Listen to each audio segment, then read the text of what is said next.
When did mothers start to feel guilty for not entertaining their kids? I think it's a twofold issue. We went from parents needing celebrities on TV to remind them to check on their kids. And then to compensate, they started giving everybody a trophy. To commercials that told you all the things you needed to buy for your kids in order for them to be happy. So basically, parents disconnected from their kids, tried to artificially prop up their self-esteem with trophies, and then filled in any loose cracks with materialism. Marketing went absolutely crazy, and children's products skyrocketed. These are all the must-haves for Christmas kind of thing. But then the books What to Expect When You're Expecting and What to Expect all of the different years came out. And so much of those books were turning the hearts of the parents back towards the kids, not just in their daily care and feeding, but also their emotional well-being, which hadn't been done in a while. But the marketing and consumerism didn't want to lose any money, so they kept on it as well. So now parents were draining their bank account and draining their emotional bank account, trying to keep up with their kids. They wanted to make sure they were getting them every single gadget they possibly could. If they didn't have the new toy, they weren't going to be happy. They were going to feel left out, and they didn't want to feel left out because we were a generation that felt left out. While at the same time, so many of us who were latchkey kids were dealing with the fact that we didn't want to be latchkey parents. But there was also a struggle to figure out what that looks like. The opposite of latchkey is completely 100% present, then we must be 100% present. We must be present with all of the presents that we're getting them. And if they are ever bored, we are failing. We are failing because they are bored with their toys. We have to get them the new one. We are also failing because they are bored with us. Therefore, we are terrible parents, basically depleting every single resource we have as parents. Meanwhile, you had the grandparents then going, well, the kids just wanted to play with the box anyway. Ha ha ha ha ha. Not realizing they were the ones who kicked all of this off 40 years ago. Like, if you guys didn't have to be reminded to check on your children at 10 o'clock,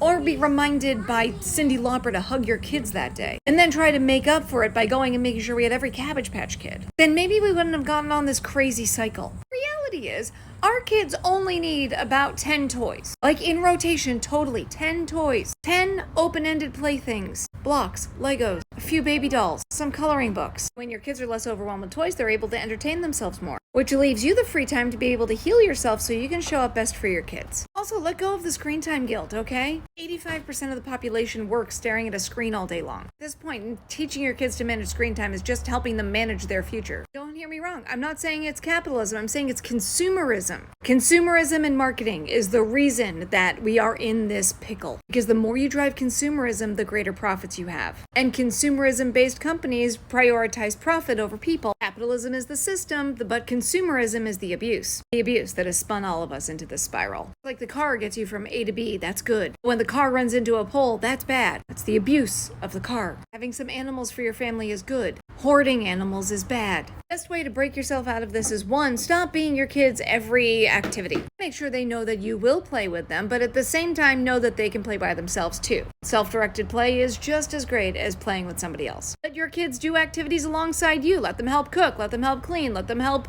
do whatever else you're doing. If you're sitting down reading a book, let them read a book. If you're sitting down looking at your phone, let them play with their iPad next to you. And stop buying every new gadget that's out there. If you don't want to participate in the crazy train, get off of it. Speaking of, I really need to go through my kids' toys. And what do I keep when I do that? I keep all open-ended playthings. Try to get rid of as many battery toys as I can. Try to let them to participate in life alongside of me. Because otherwise, it's exhausting.